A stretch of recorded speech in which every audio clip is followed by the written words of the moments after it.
Hello, I'm Lars Strong, Senior Engineer with Upsite Technologies, and I'd like to tell you about some metrics that are crucial for airflow management and cooling optimization. So there are a number of metrics that are discussed in the industry, and the tendency is always to want to move on to the latest and greatest and a new perspective, but there's some fundamentals that are really important to managing airflow in a computer room. And particularly on a raised floor, there's a few basic things that most people aren't doing, and they often assume they're doing better than they actually are. So I'd like to walk through these metrics and give you some information that'll help you both monitor and manage your site more efficiently.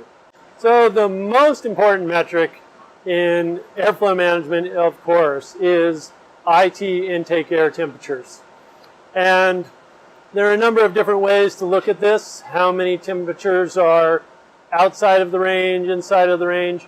Fundamentally, you want to know what the intake air temperature is of every piece of equipment in the room. Now, this isn't something you're going to monitor every minute of every day, but in the process of optimization, it's important to at least check every cabinet for high or too low of intake temperatures, because the goal is to achieve the most even intake temperatures possible. There's a direct correlation between the range of intake air temperatures and the efficiency of the site. The closer, the tighter that range, the more efficient the site will be. So the best tools for measuring intake air temperatures are either an infrared thermometer or an infrared camera. And it can be done very quickly by just scanning back and forth across the face of the cabinet and up and down the cabinet to make sure that there's no intake temperatures that are exceeding the desired maximum, and also to find any locations where intake temperatures may be excessively low, which might indicate that there's too much air flowing into that aisle or getting to that cabinet. Cabinet open area is an important metric in airflow management. Many sites make an effort to seal the openings in cabinets, and it's an industry-recognized best practice to use blanking panels to seal all those open areas, but very few sites do it completely. There's quite often a few missing places in cabinets where there is an open area. And also, the space between the mounting rails and the sides of the cabinet are also very important to seal. So as you can see here in this cabinet, there's several locations where there's missing blanking panels, and here in the middle you can see that there's a lot of hot air coming through the cabinet from the back of the cabinet, and that'll cause elevated intake temperatures, either reducing the reliability of the IT equipment or limiting the ability to optimize the cooling, because more air is required and colder air is required to overcome the mixing of the hot air entering the aisle from these openings in the cabinet. Bypass open area is a way to quantify the management of the raised floor space. Obviously, this metric doesn't apply to slab environments, but it's very important for raised floor environments. There's two types of openings in a raised floor: a good opening and a bad opening.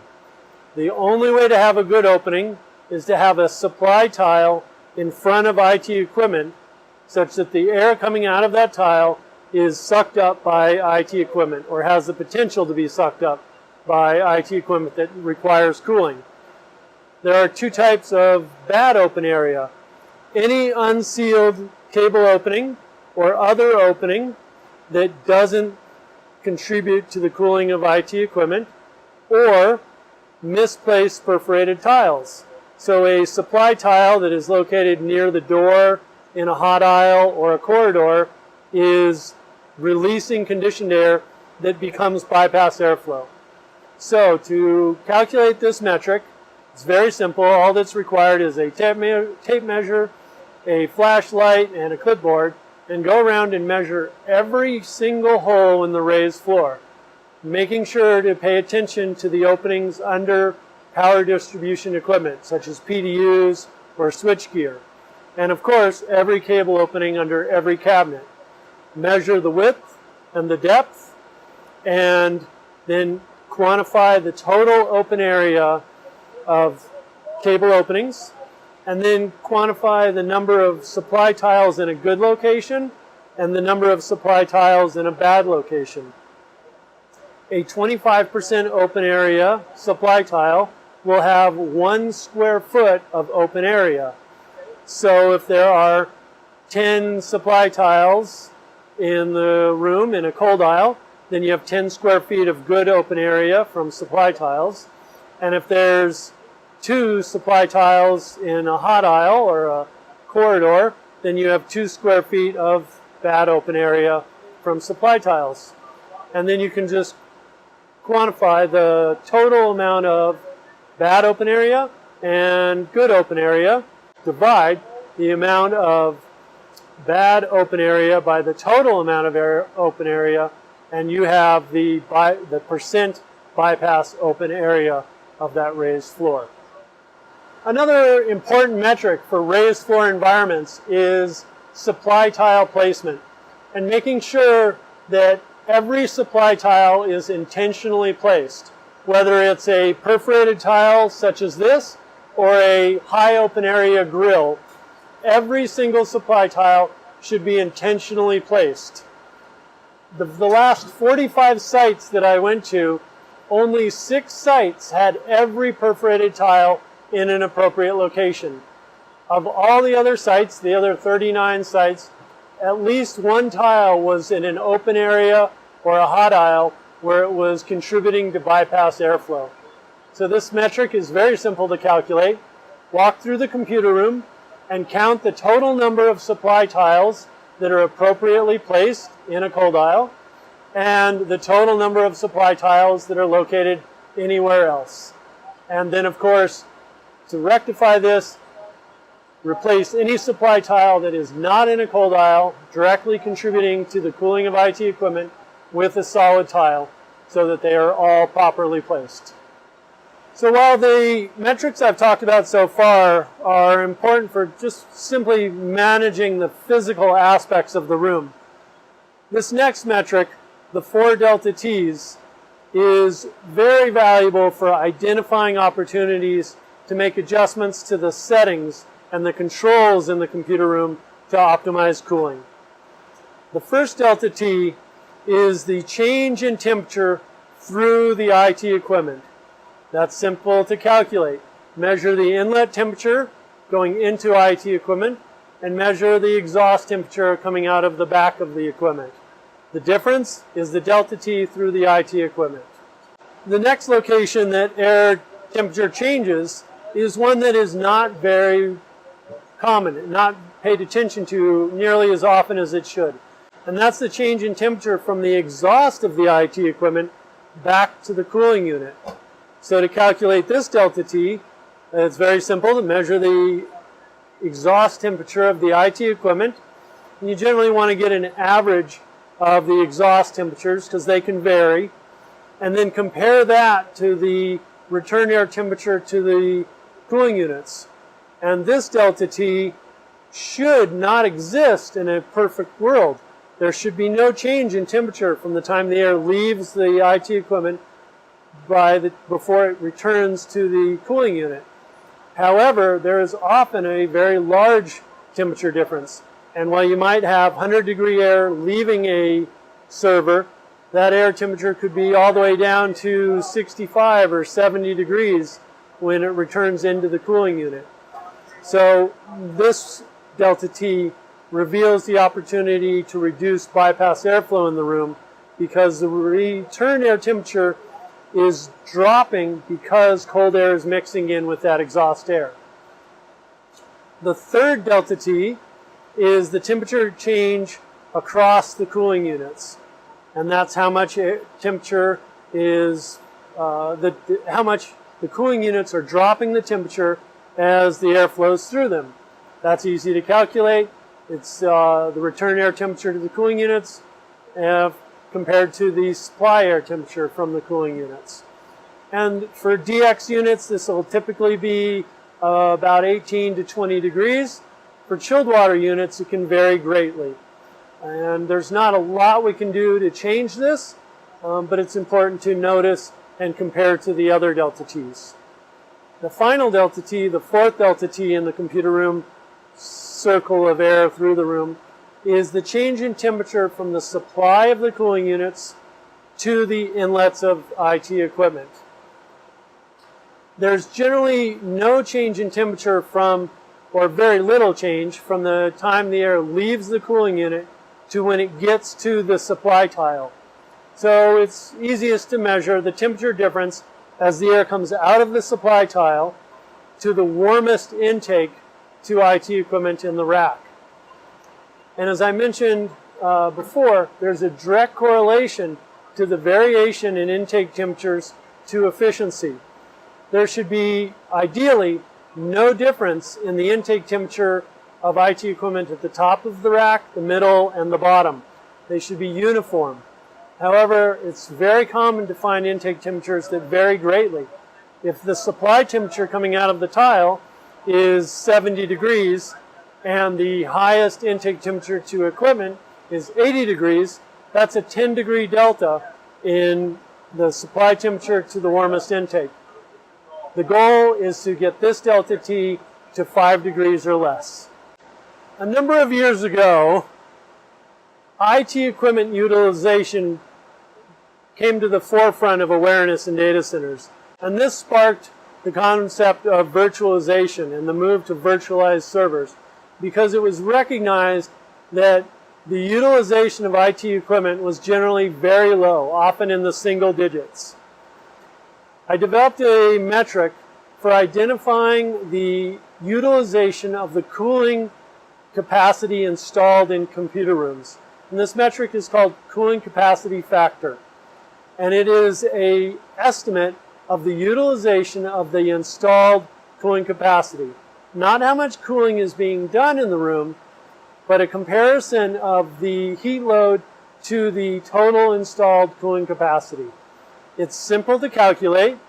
You add up the total rated cooling capacity of all the cooling units in the room that are running and divide that by the estimated heat load, which is estimated by taking the UPS load and adding 10%. That 10% is added to estimate the additional heat load of a few bodies in the room, lighting, maybe a few transformers. Now, this metric is simple to calculate for cooling units that are running at a full fan speed. If your cooling units have variable speed fans, then the metric needs to be adjusted for that fan speed. And that's simply by applying that factor. If a fan is running at 50% speed, then just multiply the resulting cooling capacity factor by 0.5, and that'll give you the adjusted cooling capacity factor. Of the last 45 sites I looked at, the average cooling capacity factor was 3.9. That means there was 3.9 times more cooling capacity running in the room than there was IT heat load. Now, when you calculate this, you discount the number of cooling units that are turned off. So if there's 15 cooling units in the room, but only 10 are running, we look at those 10 cooling units that are running. And if each of them is, say, 30 tons, approximately 100 kilowatts of cooling capacity, 10 times 100 is 1,000, is a megawatt of cooling capacity. And if the IT load in the room is 500 kilowatts, add 10%, another 50 kilowatts, you'll have a cooling capacity factor that is just under 2. Now, this wouldn't be not too bad, but the ideal is to have a cooling capacity factor of approximately 1.2, or 20% redundant capacity. So calculating this metric for your computer room will reveal how much additional capacity you have, and likely how much additional bypass airflow you have running in the room. The last thing I'd like to spend a little time clarifying is the concept of bypass open area versus bypass airflow. Bypass open area is a quantity, is square inches, square feet.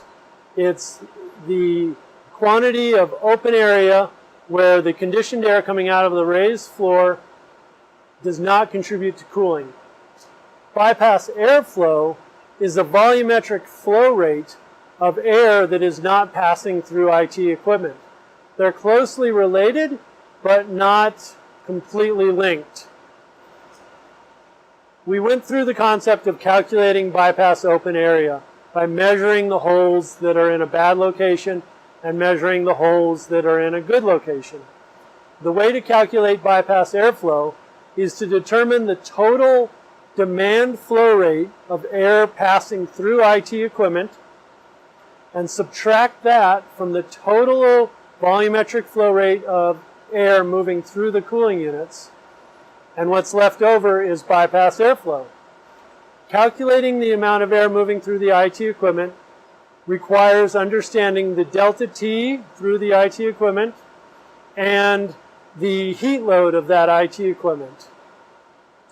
Determining the amount of air moving through the cooling units is relatively easy to estimate by simply looking at the rated airflow of the cooling unit and the fan speed.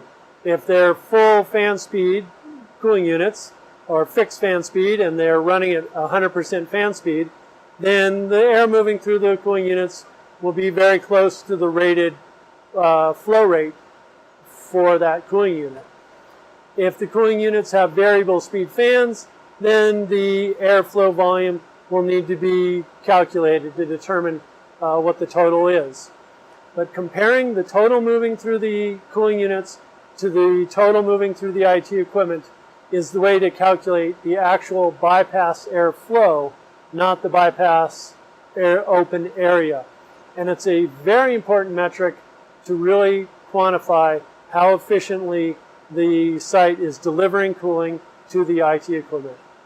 So a lot of attention has been paid recently to building management systems and DCIM systems for monitoring and acquiring data on cooling optimization, cooling management.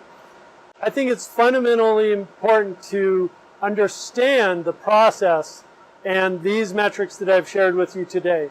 Because without an understanding of how all of these pieces relate to each other, all of that information that comes from DCIM systems is going to have limited value and will be difficult to manage and make changes to the control systems and the set points that actually realize a difference. As we all know, cooling consumes an enormous percentage of the total power of the data center, and optimizing cooling is very important for reducing PUE, reducing the operating cost, prolonging the longevity of the site, and maximizing the amount of IT equipment, the load that can be cooled effectively in the site. So these metrics are really crucial for understanding that, and thank you very much for your time. Look forward to seeing you on the next vlog.